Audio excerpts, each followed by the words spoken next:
Well, hey, leader, and welcome to episode number 338 of the L3 Leadership Podcast, where we are obsessed with helping you grow to your maximum potential and to maximize the impact of your leadership. My name is Doug Smith, and I am your host, and today's episode is brought to you by my friends at Baratung Advisors. If you're new to the podcast, welcome. I'm so glad that you're here, and I hope that you'll enjoy our content and become a subscriber. Know that you can also watch all of our episodes over on our YouTube channel as well, so make sure you're subscribed there.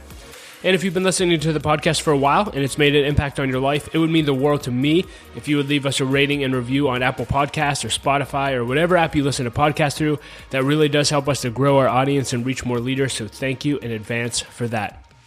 Well, leader, in today's episode, you'll hear my conversation with Anton Gunn. If you're unfamiliar with Anton, let me tell you a little bit about him. Anton is a former senior advisor to President Barack Obama and the world's leading authority on socially conscious leadership. He has a master's degree in social work from USC and was a resident fellow at Harvard. He's the best-selling author of The Presidential Principles and has been featured in Time Magazine, The Wall Street Journal, Inc. Magazine, BBC, NPR, and on Good Morning America. As an international speaker and consultant, he has worked with organizations like Microsoft, KPMG, Vanderbilt Health, Sodexo, Verizon Wireless, Aetna, American College of Surgeons, Blue Shield of California, and the Boeing Company. From playing SEC football and being the first African-American in history elected to the South Carolina legislature from his district early in his career to now working as a leadership development consultant and serving on multiple boards, he has spent his life helping people build diverse, high-performing teams and world-class leadership cultures. And in our conversation today, you'll hear how a police officer and hip-hop album changed Anton's life forever, what he learned from a bad experience playing football in the SEC, lessons he learned from working with President Barack Obama, and much, much more. And you're going to love this. Anton adds so much value. But before we dive into the conversation, just a few announcements. This episode of the L3 Leadership Podcast is sponsored by Baratung Advisors. The financial advisors at Baratung Advisors help educate and empower clients to make informed financial decisions.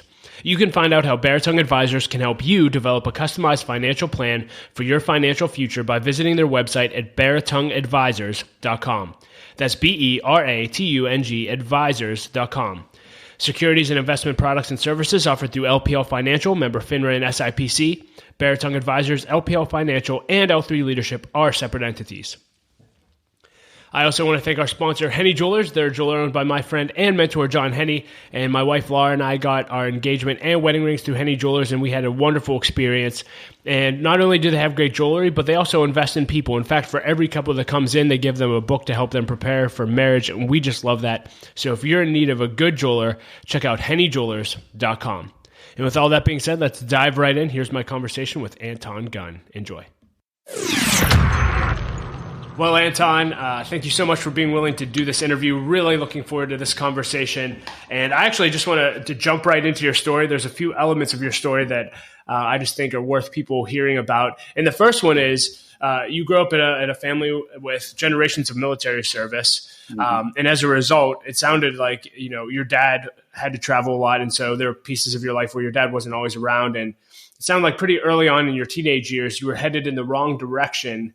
And you had experience, which I believe you actually got arrested, that kind of changed the trajectory of your life forever. Can you take us to that version of Anton and where you were and how that changed your life?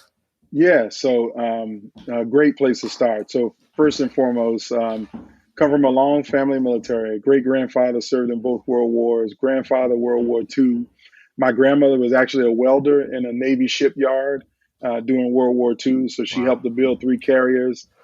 They had 4 kids. My grandparents had 4 kids. My dad and all of his brothers, each of them put on a uniform and served in the United States military. And my dad was in the Navy for 22 years. Wow. And if you know anybody who's in the Navy or related to the Navy, they do these things called cruises, where for 6 months out of a year, that Navy ship is gone, overseas somewhere. They're in the Mediterranean or the Persian Gulf or in the Pacific region. It doesn't matter where they are, but they're gone.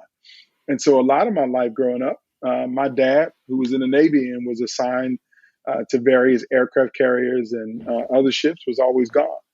And, my mom was there. She was a great school teacher, took care of me and my brothers. But when you're raising 4 boys by yourself and your husband's gone, sometimes you got to not be home all the time. And when she was not home was my time to get into the wrong things. And I'll just kind of leave it at that. And I ended up um, getting involved in some nefarious things like actually stealing cars. Wow. And I was a young teenager, preteen, 12, 13 years old, joyriding in stolen cars. And I ended up getting caught in a stolen car. And I was scared half to death because one thing you should know about my dad is that my dad was similar growing up. He was, got into the wrong things, and the Navy kind of turned his life around. But he was like, I was afraid of him in every way, shape, or form, like most people are. And my dad used to say stuff to me, and he meant it, but he didn't mean it. Like he would say, "Listen, don't you ever get in trouble, because if you ever get in trouble, what I'm gonna do to you is worse than the trouble that you got in." Okay, and I'll do my best to take you out. I'm gonna take you out, and it won't matter to me because I can make another baby that looks just like you in a few years. So That's I was beautiful. afraid of my dad, right? Just super afraid. So when I got arrested, I would rather them had just put me in prison for 10 years and then tell my dad. So let me already be in prison, because if I get in trouble and I got to go home and tell my dad what I've done or what I got into, then I'm just going to die. I mean, it's just, my life will cease at that point. And while I'm there in this police station, waiting to see what's going to happen to me for being in this stolen car, a cop, don't even know his name, I couldn't call his name now if you paid me to, came in and he kind of took benevolence on me. He says, "Listen, you were joyriding with two of your friends, and those kids are older. We know their names. They've been in the criminal justice system before, but we ain't never seen you, which means you probably ain't never done much before. And if you keep hanging around with these bad kids, you're going to end up in juvie hall just like them. But I'm going to give you one more chance." Wow. And he let me go. And when he let me go, I kind of was arrogant about it when I got out of the police station. I was scared to death while I was there. But when I got let go and they walked me out the front door, I wanted to run back to the neighborhood and tell everybody, "Hey, I got arrested, but I got out. Like I did something miraculous That's and so funny. spectacular." Right. But on my way home, I ended up stopping by a record shop, and I know a lot of people, we don't have a lot of them anymore because we download all of our music. But back in the late 80s, these places you would go to buy these vinyl albums and cassette tapes and later on CDs. And the record shop was like my favorite place. And I walked into a record shop on the way home after getting arrested, and I saw an album on the shelf in the record shop. And that album is the album that I credit with changing the trajectory of my life. And it was a hip hop album made by a rock and roll Hall of Fame group known as Public Enemy. But in 1987, 88, they weren't a rock and roll Hall of Fame group. Matter of fact, they were unlike every other hip hop group at the time. And what changed my life about the album was that on the cover, it was a picture of two black men behind bars inside of a jail cell. And I had just come out of a police station where I actually saw real bars.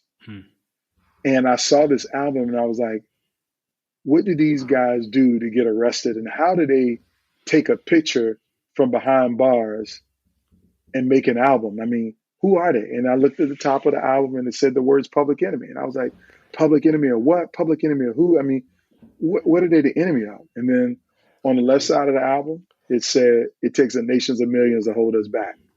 And I'm like, well, who's trying to hold you back?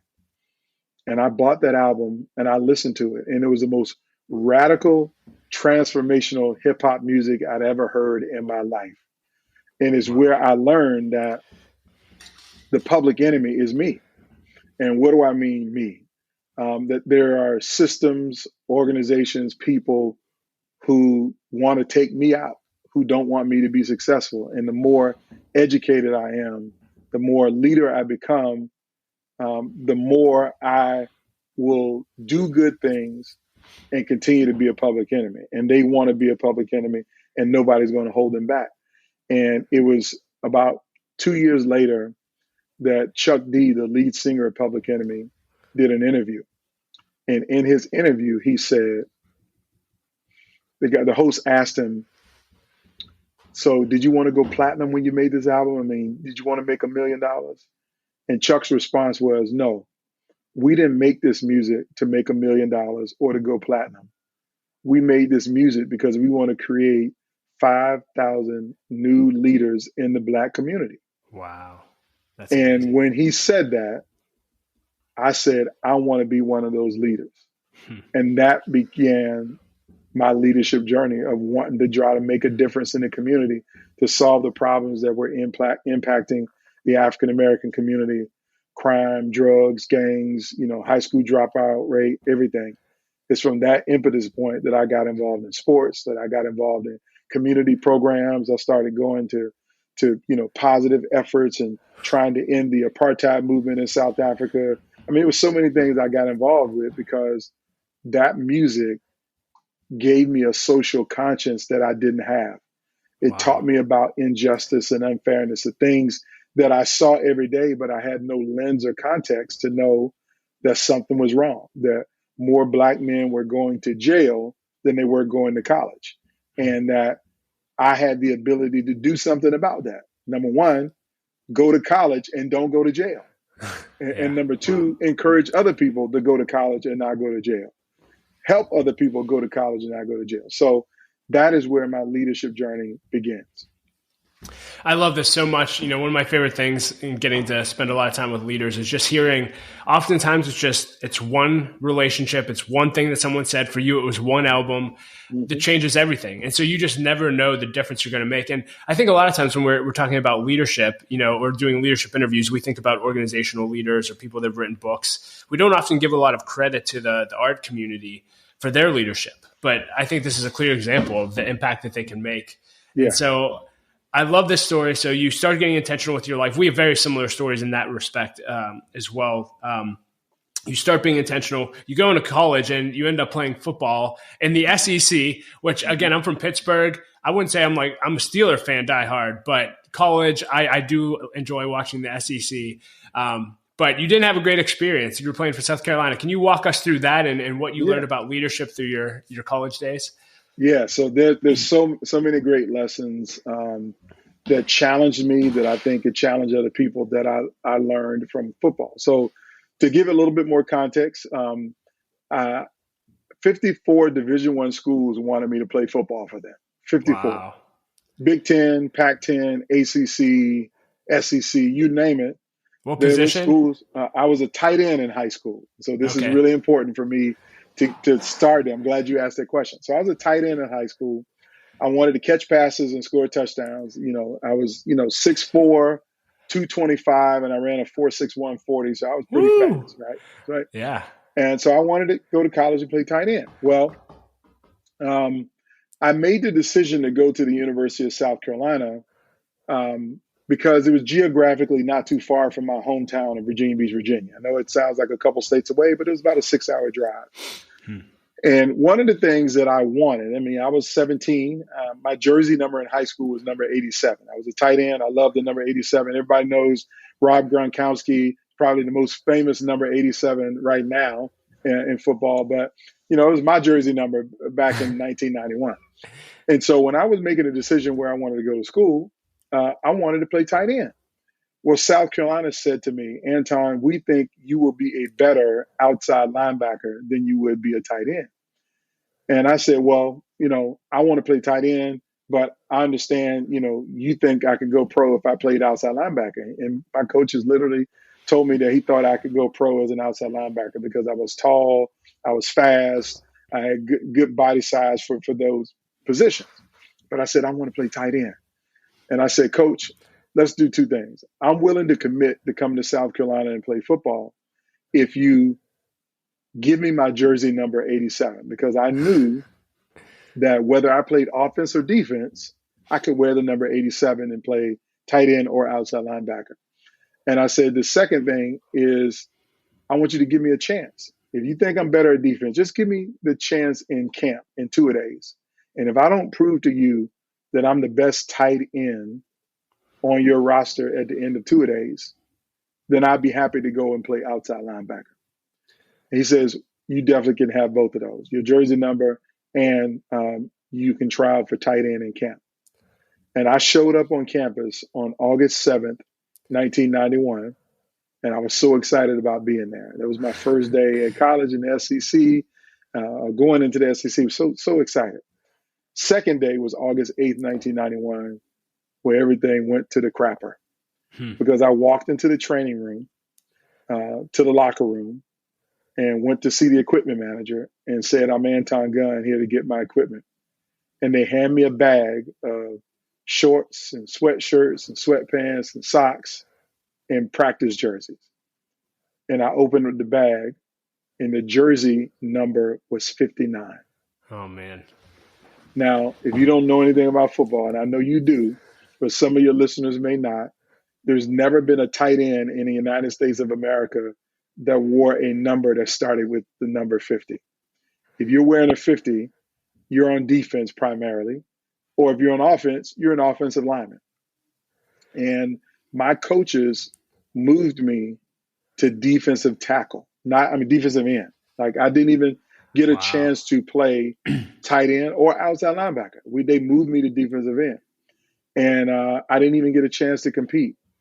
And I was so mentally shook behind that because I had an 87 mindset. I wanted to catch touchdowns. I wanted to scheme up plays and, beat linebackers on routes and, run over safeties and catch touchdowns. But now I was in a 3 technique or 5 technique, blocking guards and tackles. That's not what I wanted to be doing. And I felt let down. I felt bamboozled, baited and switched, so to speak.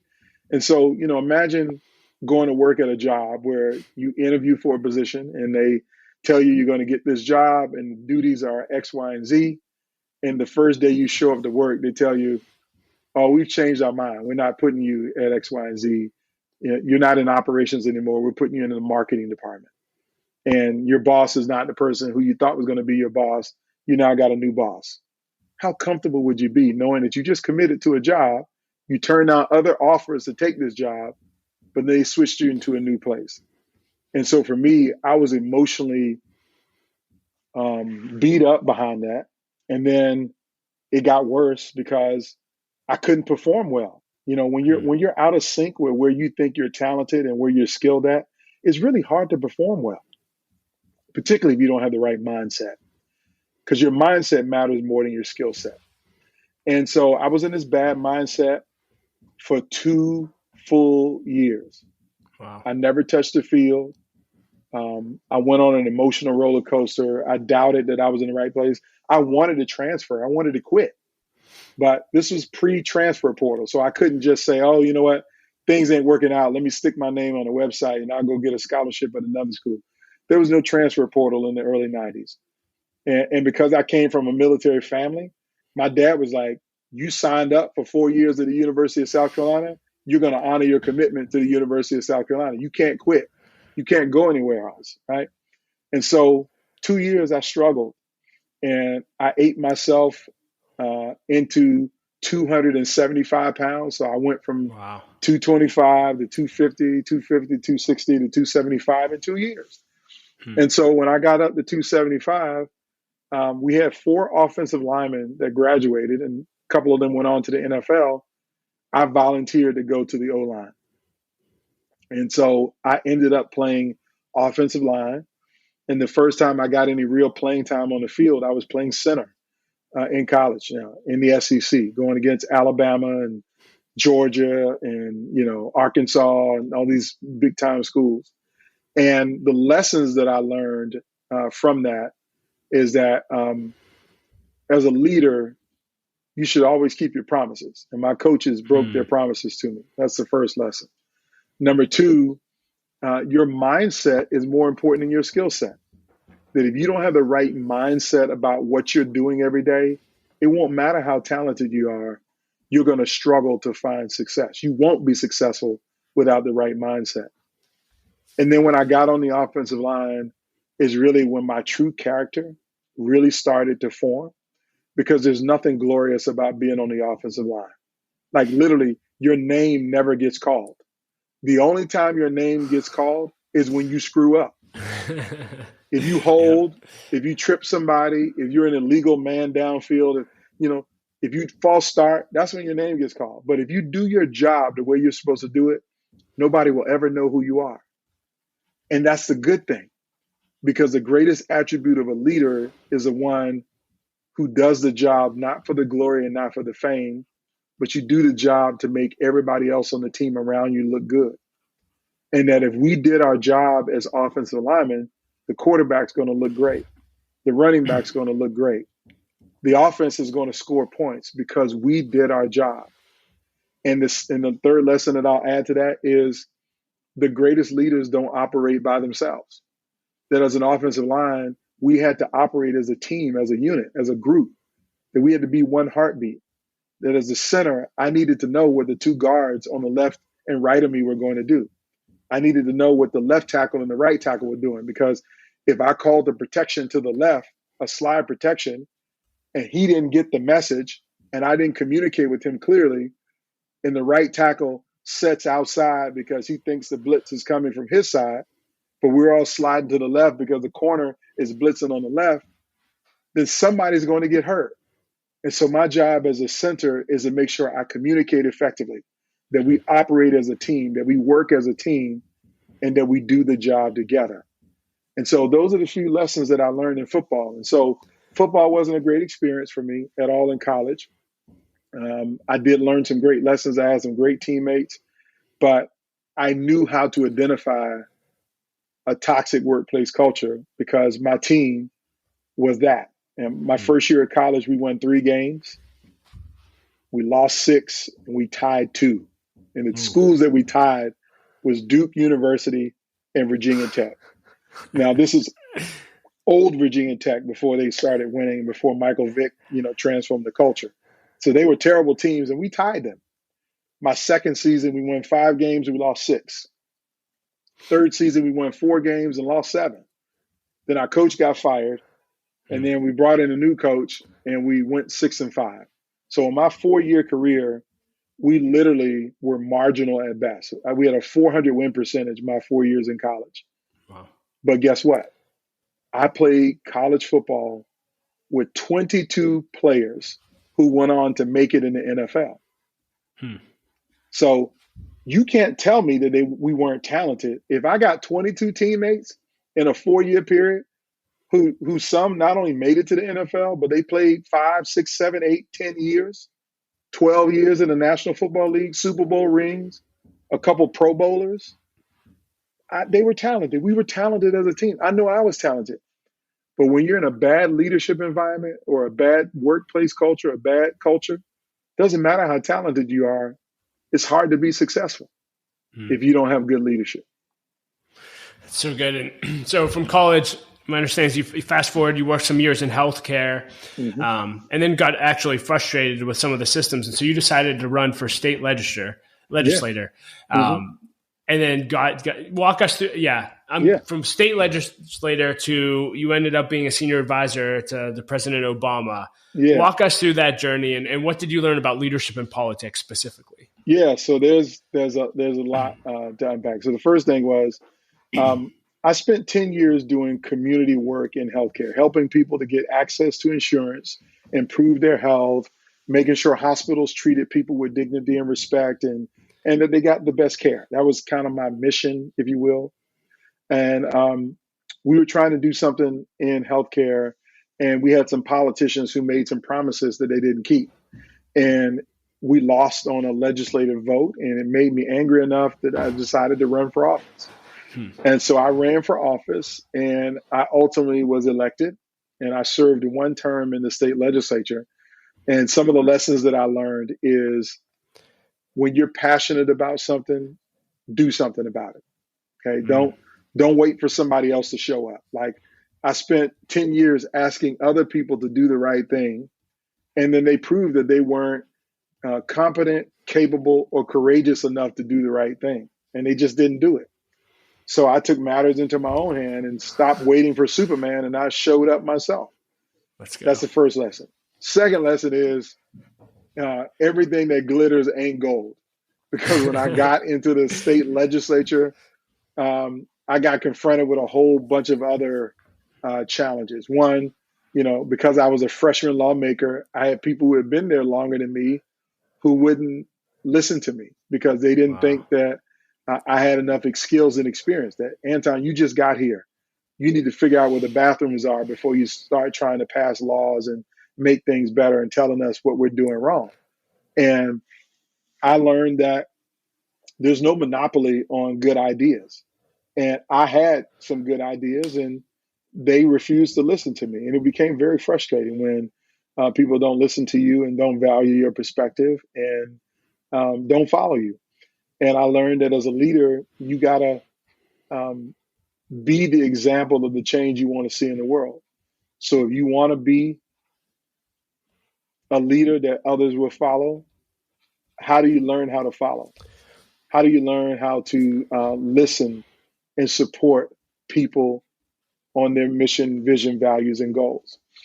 And so I did that for 2 years, made some progress, had some impact. And then Barack Obama is president of the United States. And I had a relationship with his staff team and his campaign team because I worked on his campaign before I got elected to the legislature. And they called and asked me to come and serve. And there's so much I will tell you about that. The first thing is it was the hardest job of my life because I was working on healthcare reform or the Affordable Care Act, aka Obamacare, which we all know was a big domestic policy challenge for the president. But I was able to be successful to use my skills as a speaker, as a policy expert, as someone who understood complex challenges and could explain them to everyday people, to become an effective spokesperson and help them to shape policy. And then I got promoted and they moved me to DC. And next thing I know, I'm in meetings telling the president how to talk about healthcare reform in a way that connects the dots for people so that they could sign up for coverage. And it was one of the most difficult things I've ever done in my life, working for a president of the United States, 41 months, a lot of hours, sometimes 14, 16, 18-hour days, very little sleep at night, lots of travel. So very hard, but one of the most rewarding things I've ever done in my life. Wow. I don't know how much time you got to spend with him. I know you actually ended up writing a book on presidential leadership. Not only did you get to spend time with Obama, of course, you've also spent time with, I believe you said five presidents in total. Did you learn anything from him, either, something he invested in you directly or just watching his leadership? Yeah. So I did get a chance to spend a fair amount of time with President Obama. Before he was president, I spent time with him. And while he was president, I was in multiple meetings with him, some in the Oval Office, but many times in the Roosevelt Room. And here's what I will tell you. There's so many great lessons that I could take away that I learned watching Barack Obama and working with him. But I'm going to give you three ones that I think are really important and sometimes are unappreciated when we're on a leadership journey. Lesson number one is always surround yourself with people who are smarter than you and ask them for their advice and listen to what they have to say. Barack Obama was totally unafraid to have people with differing opinions than him, perspectives that were different than him, who knew more about a subject than he did, and he invited them in the room and he asked their opinions. And then he massaged these different arguments together and separated them out, and then he would make the executive decision. So always surround yourself with people who know more than you do. Second lesson is to love your family unconditionally and never be afraid to show people that you love them. Show them your humanity. We know that Barack Obama loved Michelle Obama and he loves Sasha and Malia. And he was unabashedly about it. He was not afraid to show that he loved his wife and he loved his family, that he was a family man. And what that did for me, it reminded me that when you reach the highest levels of leadership, You need people who are going to keep you grounded, people who actually don't care at all about what you do every day, but they just care about you. And if you got children, you know that they just care about you. Dad's title doesn't matter. Mom's title doesn't matter. You're dad. You're not Mr. President. You're not the 44th. You're not the CEO. You're not the director of operations. Nobody cares about your title when you go home. They care about you. And so the lesson that I learned from that is make sure that you care about those people who care about you as an individual and not just you as a leader. The third lesson that I'll give you that I learned from Barack Obama is, and this is one that I kind of already embodied, but he kind of reaffirmed it in me, is never be afraid to do big things. Never be afraid to try things. Never be afraid to fail, because that's where the most growth happens.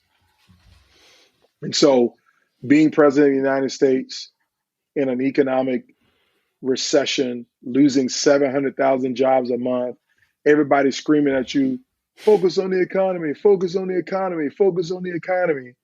And in your first joint address to Congress, in the middle of the speech, you start talking about healthcare reform. And everybody's like, what? What are you talking about? We're losing 700,000 jobs. We're losing 900,000 jobs. We got the war in Iraq over here. Why in the heck are you talking about healthcare reform in the middle of an economic recession? Why? Because he knew it was a big, hard thing that 11 other presidents before him had talked about and tried to do, but didn't get done.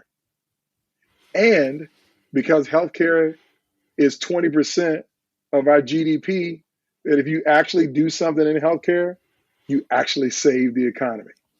You help the economy. And so I've learned that lesson, that don't be afraid to do big things. Don't be afraid to walk away from a corporate job and start your own leadership consulting practice. Don't be afraid to write a book. Don't be afraid to write your third book or start working on your fourth book. Don't be afraid to do anything, right? Leaders have to take opportunities, take risks. And I learned that wholeheartedly from Barack. Yeah. And I love what you were just saying, because those are all things that you've just done. And I do want to dive into your book and your leadership practice. Last question I do want to ask, though. We live in such a politically divided nation. And again, so much of that is driven by the media and people's views. But you were actually, you're in the room where it happens, right? Yes. From Hamilton. Is there anything that you would tell leaders about politics that you wish they knew as they, watch CNN and Fox News and just get more and more divided? Anything you wish leaders? Yeah. Yeah, I would say I wish people would have a better appreciation of the humanity of people. Like there's nothing special about any political leader other than they put their name on a ballot and happen to win. They're no different than you. As a matter of fact, let's be clear. I think some of the best leaders that would do great in public service are the ones who say that they will never run because they think it's something else other than what they do every day. But the strongest leaders, that leader who's the most successful leader in the workplace, they got high engagement on their teams. They always meet their goals. They give back to the community. They serve on nonprofit boards. They volunteer at church or their kids' school. Those are the people who we need more of in public service. And a lot of people who are in public service fit that same profile. So see the humanity in people and don't, put them on a pedestal like they're somehow different than you, because they're not. I'm here to tell you that Barack Obama gets fussed at for not picking up his laundry the same way my wife fusses at me for not picking up my laundry. The same way my office is a mess, his office is a mess. We're all human, right? Right. Yeah. That's so good, Anton. So you were talking about, the audacity it takes to jump and start your own leadership practice. That's something you've done. And it's been clear just in you sharing your story today. You've been a leader from a young age and been intentional about that and grown as a leader. So now you launched a company, I believe it's called 937, which I do, if we have time, I would love for you to just give a brief reason why. I love why you named it what you named it. But then I want to talk about your new book and how you can help leaders today. So tell us about 937. Yeah, so I'm happy to do so. So my company is called the 937 Strategy Group. It's 937strategygroup.com, and you're going to check it out. So I'm a leadership junkie, okay? And I find leadership lessons in almost everything. It doesn't matter what it is, in a song, in a television show, and in movies. And the greatest leadership movie in my lifetime, and it is my favorite movie of all time. My favorite movie of all time. That movie is Pulp Fiction. Samuel L. Jackson, John Travolta, Quentin Tarantino. It's a classic. It's a cult classic that should have won Best Picture in 1994 if it wasn't for Forrest Gump disrupting it. I'm still mad about that.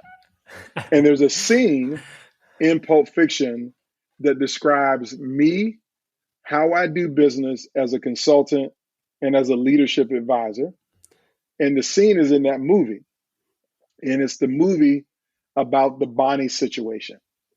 And I won't recount the whole movie for everybody, but there's a scene in the movie where Samuel L. Jackson and John Travolta are driving in a car, and a gun goes off, and a person in the car with them dies, and his head gets blown off, and the car is a mess. There's blood all over the place.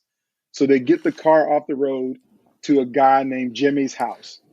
Jimmy's wife is Bonnie, and Bonnie works the night shift at the hospital.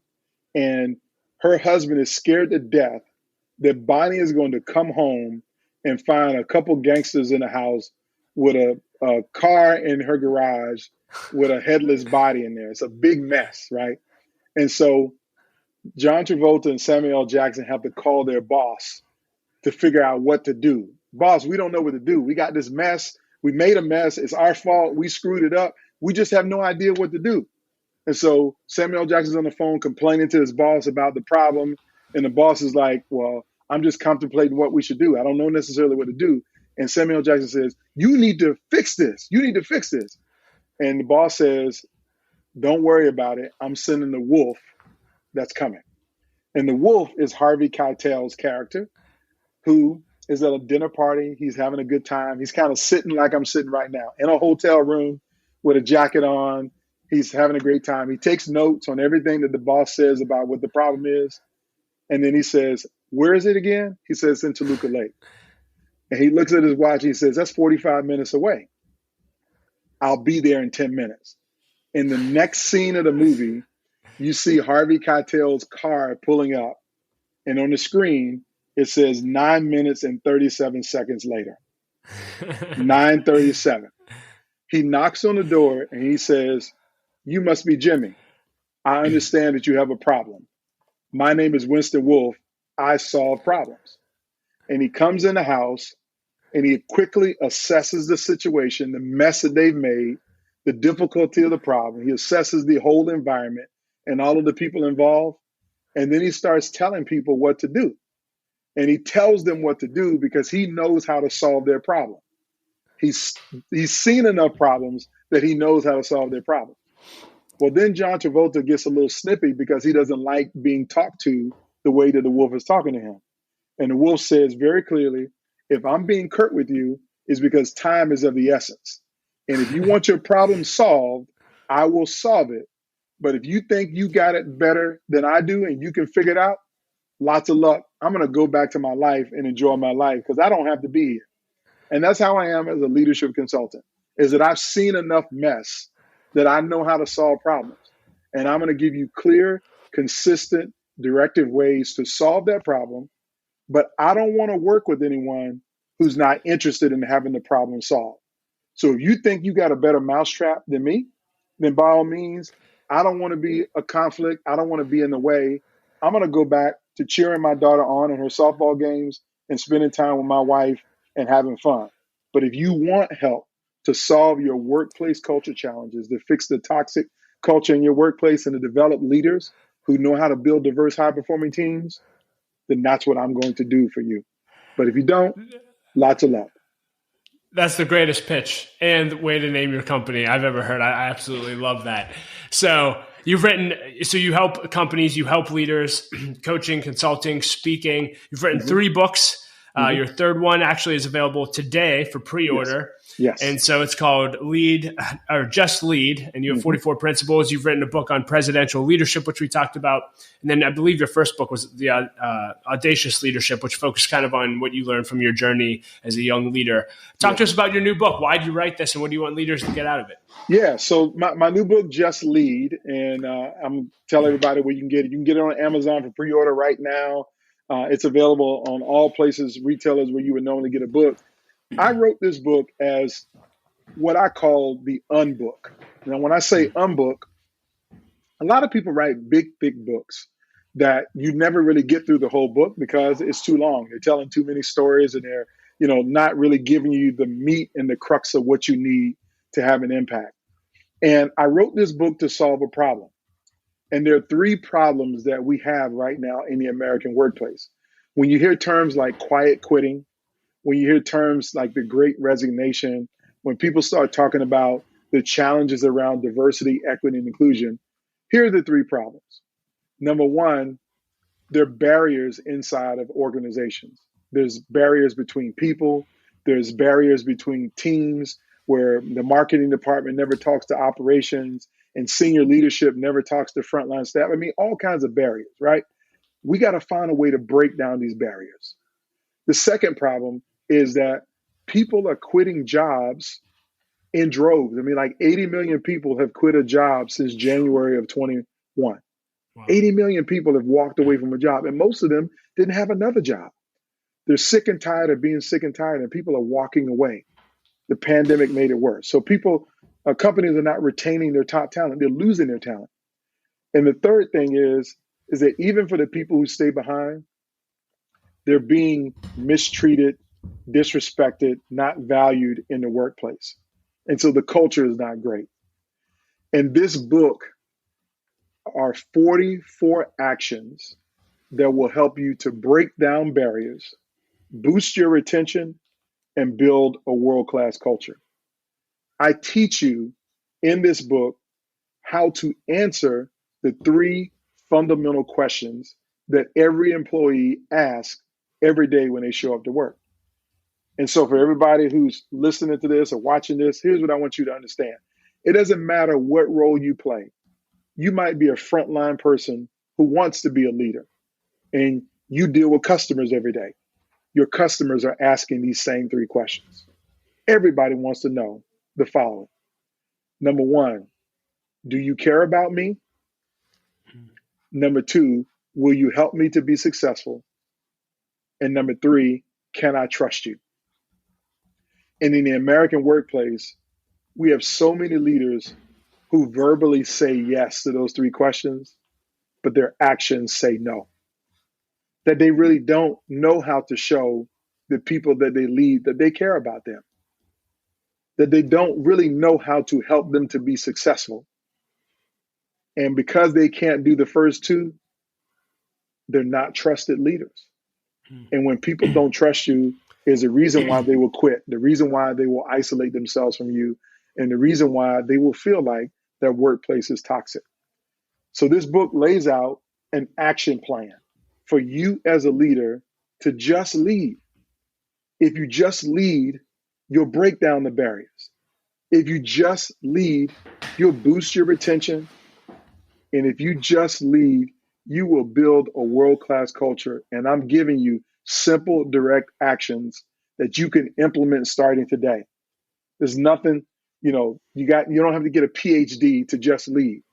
You just need to get this book and follow these actions, implement these actions, get to know the people that you lead, learn how to serve them, how to equip them with tools and information and resources to be successful. And if you do that, you will become a leader that everyone admires. And the more leaders that you have that are admired by everybody in your organization, the greater the culture you will build. And that's what the book is about. So good, Anton. And we'll include links to the book, in fact, all of your books in the show notes. So make sure you go out and get a copy. And if it impacts you, buy a copy for your team or other leaders that you know as well. In the few minutes we have left, I want to dive into the lightning round. I'm going to add a few questions just based on what you do because I want to hear your answers. Sure. So let's have some fun. But one, you're a professional speaker. You've gotten to speak on some of the world's biggest stages. You lectured at Harvard for a whole semester and got to live there. You've had incredible experiences. What advice would you give quickly to aspiring speakers? First piece of advice to every aspiring speaker is never tell a story without a point and never make a point without telling a story. That came from Charlie Tremendous Jones, and it was an early lesson that I learned that if you're going to tell people a story, what's the point of the story? And how does the point of that story apply to their lives? The greatest speakers are the ones who tell the best stories and got points that are applicable to everyday lives. And so that's my best advice for you. Great. Same question, only when it comes to aspiring authors. You've written 3 books now. It sounds like you're starting to work on your 4th. Yeah. Yes. So my advice to aspiring authors is to don't make it more complicated than it has to be. And so keep it simple. Make sure that your books, you can clearly know what the book is about in one word. So if you could boil your book down, whatever you decide to write, make it be about one major thing. And so keep it simple. Love it. This is a new one I'm adding to the lightning round, but I'm curious. Do you have a favorite tool, resource, or service that you started using recently that you couldn't live without that you'd recommend for leaders? Oh, wow. That's a great one. I would say I'm an Audible guy, and I read a lot of books. I got great libraries at home of books that I read, but Audible has made it easy for me to consume book content. And I know some people don't do audiobooks for whatever reason, but I will tell you that I walk about 5 miles every day, and it's about a 90-minute walk every morning. And because I walk every day, I'm listening to an audiobook every time that I'm walking. And I go through 20, 30 books a year, Audible wise, and then I read another 20 just flipping pages through books. And so Audible is always a strong one for me. That's a simple old school hack, if you will, but it's one that I rely on. Yeah. If you could put a quote on a billboard for everyone to read, what would it say? The quote is there's never a wrong time to do the right thing. I think I saw that in your email. Yes. As well. Is that your email? So good. Yes. You've gotten to spend time with obviously world-class leaders. I'm curious, when you get dinner or lunch with a leader, is there a go-to question or two that you always ask? Yeah, a couple questions. Number one question, what keeps you up at night? That's always, one of the questions that I ask. And then the next question that I always ask is, 10 years from now, when you're gone from this organization, what do you want to be remembered for the most? And then, who are your mentors? Third question. What's your biggest leadership pet peeve? My leadership pet peeve is leaders who don't know their team. And when I mean don't know their team, you got to know the people that you lead. It's hard to care about people that you don't know, right? So when I go back to those 3 questions, do you care about me? How do you answer the question that I care about you if I don't even know who you are? If I don't know, what's important to you? So that's my pet peeve is leaders who don't know the people that they lead. You've had some incredible experiences in your life. I'm curious, what's something you've done in your life that you believe everyone should do before they die? Wow, that's a deep question. I would say everyone needs to travel abroad. The best education I get is because I have a passport. And as big as the United States is, the world is so much bigger. And I think everybody should travel abroad. So good. If you can go back and have coffee with yourself, if you drink coffee at any age, what age would you have coffee with yourself? And what would you tell that version of Anton that would have helped? Yeah, I don't drink coffee. I think I've had 3 cups in my life. I'm a tea drinker, green tea. Me too, man. Me too. Yeah. Yeah. But if I was going back in time to have coffee with myself, I would go back to 25-year-old Anton Gunn, who had just met this young lady named Tiffany, beautiful woman. And I would tell him that you need to love her every day from now until you decide to marry her. Love it. And then last question, it sounds like you ask leaders this, but in your lifetime, looking back, what do you want to be remembered for? I want to be remembered for making, I want to be remembered for making sure that leaders understood that their moral code should be about justice, should be about doing the right thing no matter what. And I think justice is the cornerstone of how we get great leaders. Leaders have the opportunity to make things right for people, whether you created the wrong or not. I mean, somebody else might have screwed it up, but you have the opportunity to make it right because you're in a leadership position. And I think sometimes we forget that that's our responsibility, is to try to make it right. And to do that means to live justly. Anything else you want to leave leaders with today? No, everybody, you can go to antongunn.com and get a copy of Just Lead or at Amazon, wherever books are sold, and make sure you leave an honest review on Amazon. That will be helpful. Got it. Well, thanks for the conversation. This added massive value to my life, Anton, and I'm sure everyone who listens to this will think the same, and hopefully we'll get to do it again sometime. Yes, it'd be great. Thank you. Well, leader, thank you so much for listening to my conversation with Anton. I hope you enjoyed it as much as I did. You can find ways to connect with him and links to everything that we discussed in the show notes at l3leadership.org/338. And leader, as always, I want to challenge you that if you want to 10x your growth this year, then you need to either launch or join an L3 Leadership Mastermind Group. Mastermind groups have been the greatest source of growth in my life over the last 7 years, and if you don't know what they are, they're just simply groups of 6 to 12 leaders that meet together on a consistent basis for at least 1 year in order to help each other grow, hold each other accountable, and to do life together. So if you're interested in learning more, go to l3leadership.org/masterminds. And as always, I like to end every episode with a quote, and I believe I've quoted this before, but it's just so good. Joe Brooks said this. He said, "Obedience is progressive. Whatever God asked you to do today, He will ask you to do more tomorrow." Well, thank you so much for listening to this episode. Know that Laura and I love you. We believe in you, and we say it every episode, but keep leading. Don't quit. The world desperately needs your leadership. We'll talk to you next episode.